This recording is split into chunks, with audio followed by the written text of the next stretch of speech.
As the conflict with Eritrea intensifies, 8 million people are starving to death. And yet both countries have spent millions on arms. Tonight on Special Assignment, we visit Ethiopia to investigate the arms race in the Horn of Africa.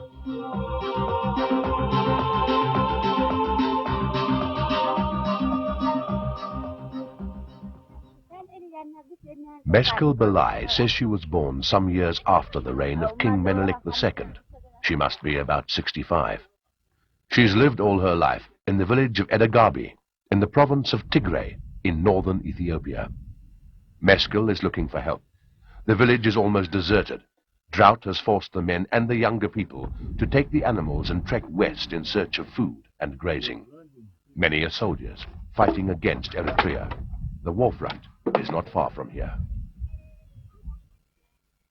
Meskel's daughter is blind. She looks after her twin babies by herself. They have no food. Meskel's neighbor is already dying. In Edagabi, women, infants, the old and weak are waiting. If the men don't return soon, they might die. This area is Ethiopia's breadbasket, but 3 years of drought and 2 years of war with Ethiopia have devastated the lives of many Tigrayans.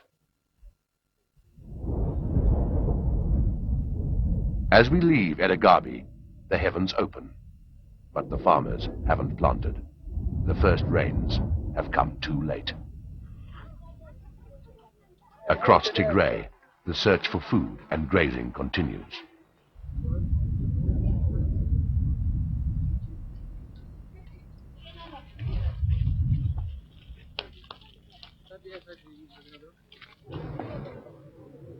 Not far from the village of Edagabi is Aksum.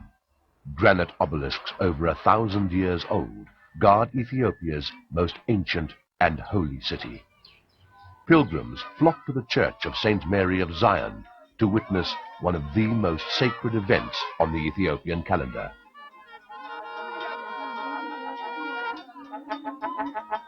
Legend has it that the Ark of the Covenant is kept here. The Ark contains the tablets of law God gave to Moses. Twice a year, the guardian of St. Mary's takes the Ark out of its vault. Covered in cloth, it's paraded through the streets of Aksum. No living person has ever seen it, or opened the cloth. But the Ethiopians believe the Ark is real, and that it still has magic, even deadly power. That is why today is a day of prayer.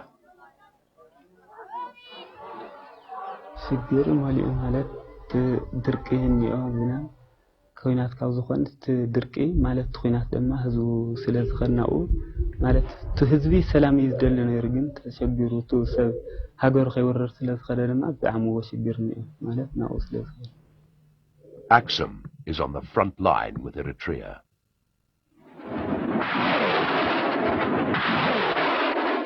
For 2 years, Eritrea and Ethiopia have been fighting the world's biggest and deadliest war. As many as 80,000 soldiers may already have died as the two sides continue to rain bombs, mortars, and missiles on one another. When we were there, the Ethiopian army was preparing for battle. 500,000 men on both sides were dug into kilometers of trenches. And yet, as Ethiopia musters its arsenal of high-tech weapons against Eritrea, 8 million of its people face famine. Over the past 2 years, the country has spent billions on the war. Ethiopia is not only at war with its neighbor, but also with itself. The Ethiopian people are tired of war, are tired of starvation, are tired of relief assistance, are tired of this indignity. The two of us, both poor countries, we had big challenges to fight poverty, illiteracy. We are not even capable of providing health services to and drinkable water to our people. My goodness, as if war is a luxury, you know. For a poor country like Ethiopia, which is the poorest country in the world, why on earth should we spend so much money on armaments? Do we have to fight? Do we have to sacrifice hundreds and thousands of people, once again, young people especially? Do we? Our journey to uncover the extent of famine and the effects of the war in Ethiopia takes us to the capital, Addis Ababa, a city steeped in history. It still bears the legacy of the emperors Menelik and Haile Selassie, and the Marxist dictator Mengistu Haile Mariam. Professor Mesfin Mariam is one of East Africa's great philosophers. He lived through the regimes of Selassie and Mengistu, and he's seen many wars, famines, and conflicts. This is a country which has had lots of wars in our history. Continuously we had wars.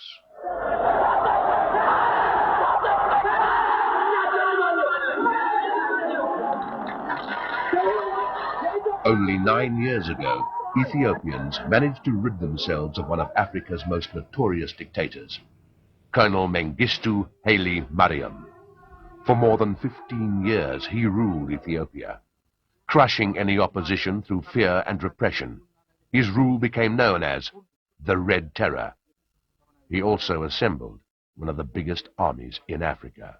There is no God, there is no law, there is nothing. So it is terror, rule by terror. Dr. Brook Hailu is one of the country's foremost political scientists, a powerful figure in Ethiopian society. You could hear gunshots, etc., and the bodies all over. So it's really a pity. We lost a whole generation of intellectuals, young people, people who had qualities of statesmanship in Ethiopia, really. In 1991, Eritrean and Ethiopian resistance fighters together defeated Mengistu. For centuries, Eritrea was part of Ethiopia. In 1993, Eritrea became independent. Ethiopia itself got a new government. For 5 years, the two countries were close allies. But in May 1998, the Eritrean army invaded Ethiopia and occupied the Badme Plain, claiming it belonged to them. What started as a border dispute has escalated into the world's bloodiest conflict. At this very moment, a ferocious battle is raging here. Thousands of soldiers have been killed in the past 10 days. Still, I do not see why there should be a war. We live in a world where there are some possibilities for international intervention. Nobody could thought that war could come from Eritrea, maybe from other neighboring countries, yes, but not from Eritrea. I mean, look, we are brothers. I mean, Eritrea is an artificial creation. It took me many, many days to believe that my friends had actually betrayed us, that we were occupied, our land was occupied by Eritreans. The war makes no sense. Two nations, until recently friends and allies, are now bitter enemies, shedding blood over a piece of land. They speak the same language and share the same religion and culture. It is really shameful, not only for this generation, but for the coming generation. It will be very shameful that the two sisters, the brothers, are killing because of the snatch of peace land. For me, it's very tragic. Our social problems are very big, like mountains. In 1887, Emperor Menelik II built a new Ethiopian capital. He called it the New Flower, Addis Ababa. But the Addis of today carries little resemblance to the 19th century city of palaces and temples. The destitute and jobless flock to the capital. The Ethiopian nation of 60 million is one of the poorest on earth. Even without moving in Addis, you know where famine has started. If you go down Churchill Road and out here, you will see many Tigray women, mostly women, with small children. They have come all the way from Tigray, here, running away from famine. Sometimes I am crying. Sometimes, I cannot move because it was not a scene of Addis in the old days. We are a people now within the last 20 years or so who have lost our pride. We lost everything. We lost our common sense. We lost our understanding. We lost our culture. We lost our spiritual power. Several rounds of peace talks between Ethiopia and Eritrea have broken down. Eritrea refuses to leave the Ethiopian land it occupies. Ethiopia says it won't agree to a ceasefire unless Eritrea withdraws. If they come back to their senses and say, well, okay, this didn't work, let's just evacuate the area, fine. But if they don't, they'll just have to pay the consequences. The very fact that we are poor or empty-handed, the very fact that we are faced with famine does not mean that we must concede or totally, turn around and not fighting for our sovereignty rights. If they refuse to leave our land, then we'll do it by force. There's no other way. It's very sad. We could have built thousands more, hundreds of clinics, roads, thousands of kilometers, but we are using it for destructive purposes. That's the saddest part of it. On the 12th of May, an Ethiopian army of at least 100,000 men attacked the Eritreans in their trenches along Badame and other war fronts. It's the bloodiest battle in the 2-year-long war between the two countries. Ethiopia has already pushed deep into Eritrea. Ethiopia attacked shortly after the latest rounds of peace talks broke down. For the past 2 years, both Eritrea and Ethiopia have acquired some of the most sophisticated weapons available. Analysts talk of an arms race between two of the poorest countries in the world. Patrick Giles is one of the foremost experts on the Horn of Africa. He's written extensively on the subject. Neither country can really afford this kind of expenditure. It's something that they shouldn't be doing. It's out of control in the sense that it's an unnecessary war. And they have been investing on these modern war machinery, helicopters, jets, tanks, and so on. Both sides are acquiring tanks, acquiring armored cars, and when one side acquires an extra load of tanks, then the other hears about it fairly quickly and puts in an order somewhere else. It's really amazing how the leadership can justify this kind of expenditure. But at the same time, we go around the world begging for food, begging for this or that development assistance. The biggest items have been the aircraft. They've been buying high-tech stuff, new tech stuff there. The Ethiopians acquired 8 Sukhoi 27s in December 1998.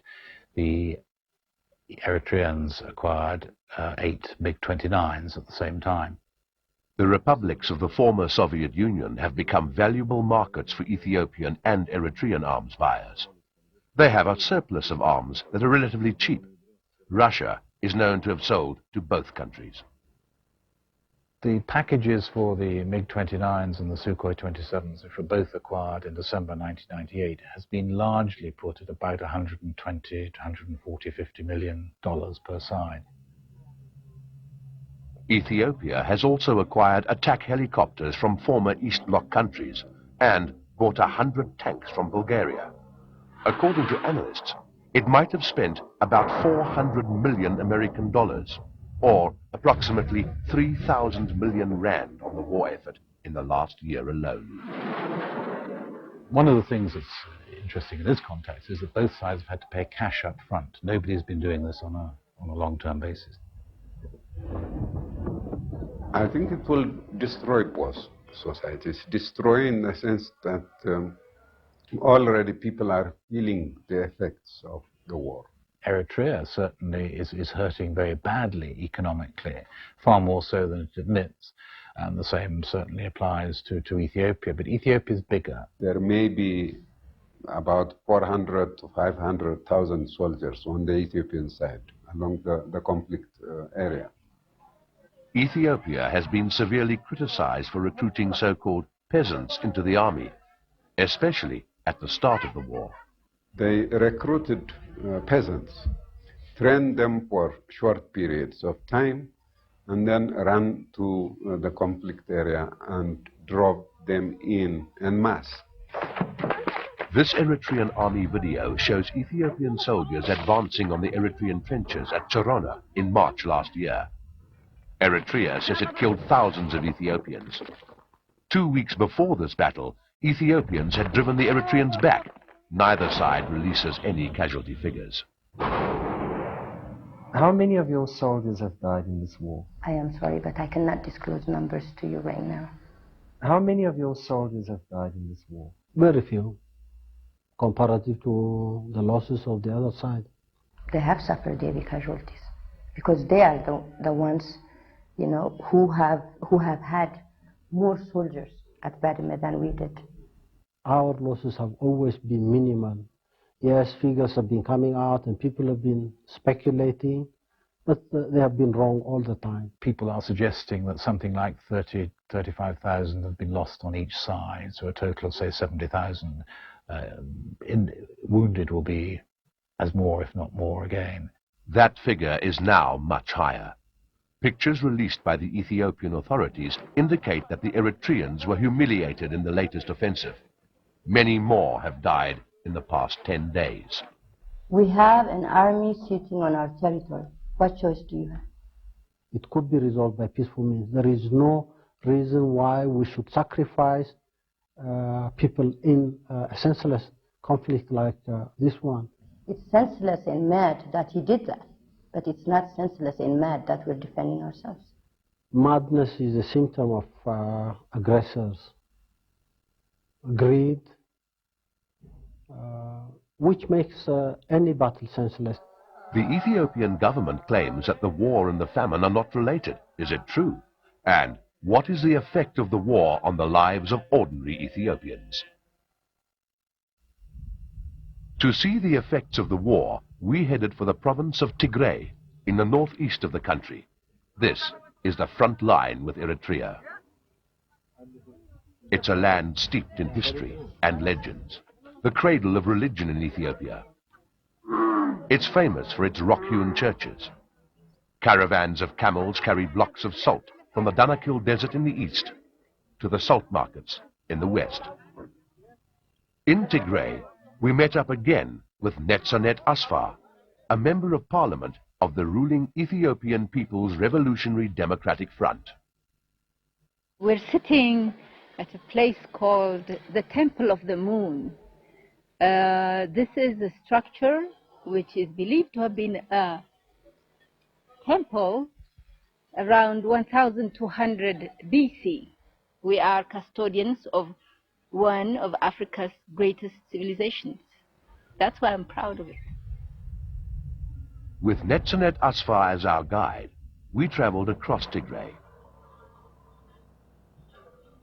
For months, the area has been closed to all foreign journalists as the Ethiopian army prepared for battle.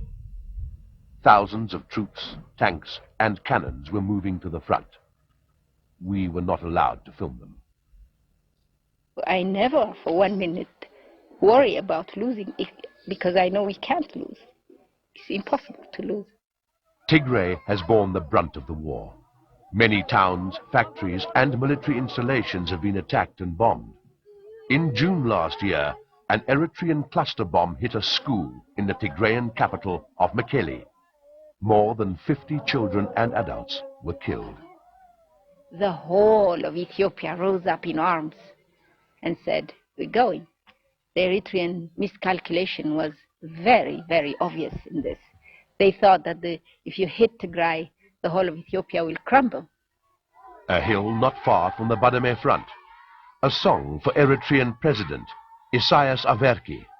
Isaias, you're a thief.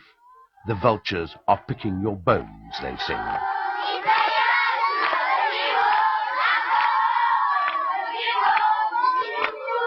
These children are among the 400,000 Tigrayans who've been displaced by the war.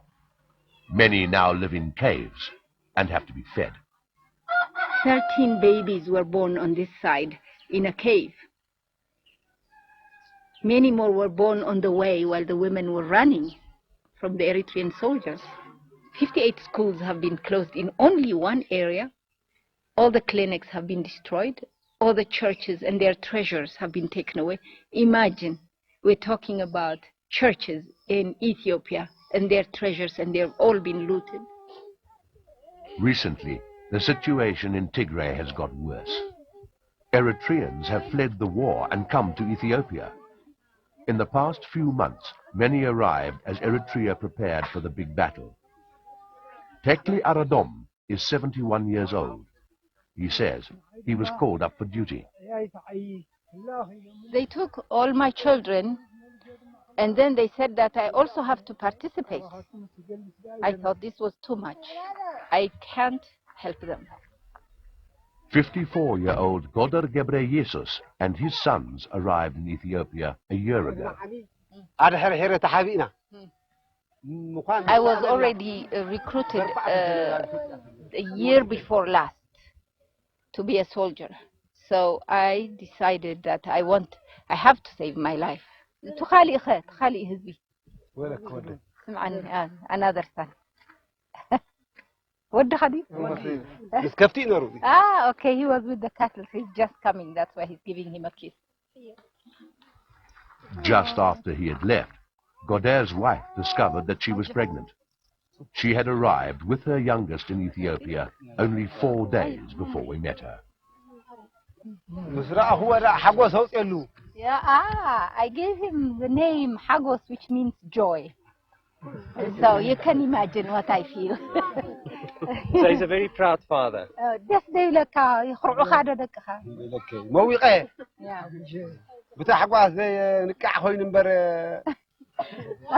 I would have flown if I had, you don't suddenly grow wings when you're happy.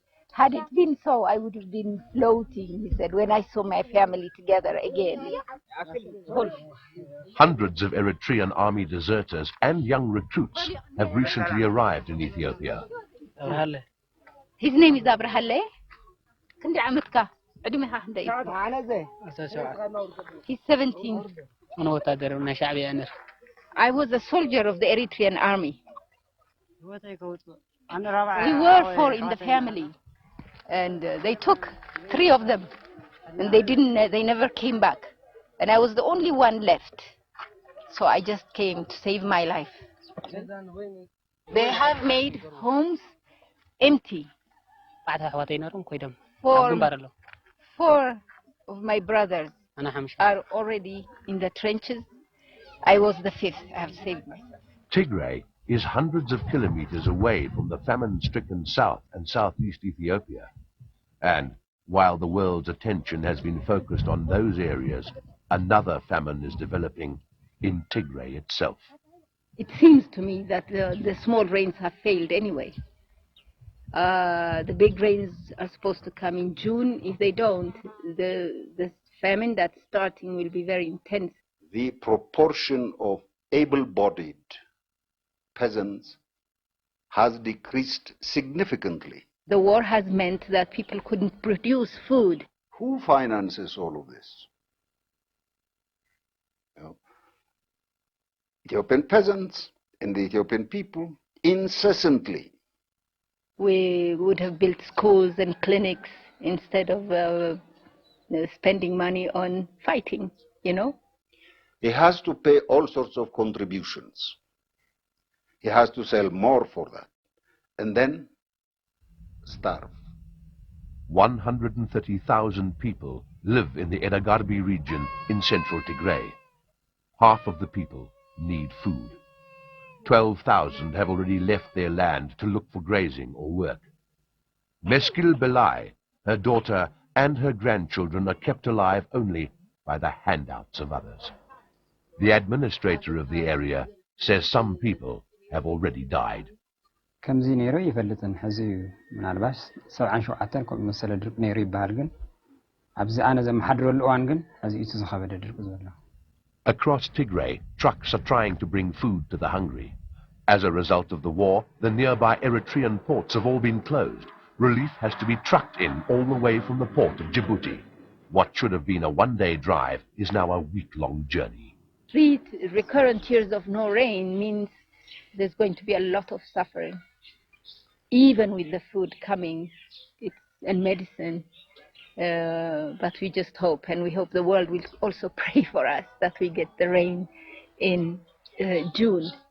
It's clearly untrue that there is no relation between the war and the drought. Everywhere in Tigray, people are praying. Many churches have special prayers every night at midnight. People at the church yesterday, they had special prayers and very wonderful poems. One was against the war, yes, and for peace, for a just peace. The other one was a prayer for rain. And it was very touching. And in fact, I cried a lot when I heard it, because I heard it for the first time. But it was a pledge and a plea to God to help the young ones not to die. And this also had a connotation for the young soldiers who are also in the border. This is a country of miracles. We do not expect anything rational, planned, or anything to happen. We should not continue like this. Well, it has to be stopped somewhere by some means. So still we need a reconciliation. Still we need understanding each other. And maybe, and I have seen in my own life, many such miracles. And maybe there will be another miracle. Ethiopia is on the offensive and seems to have crushed Eritrea. And while the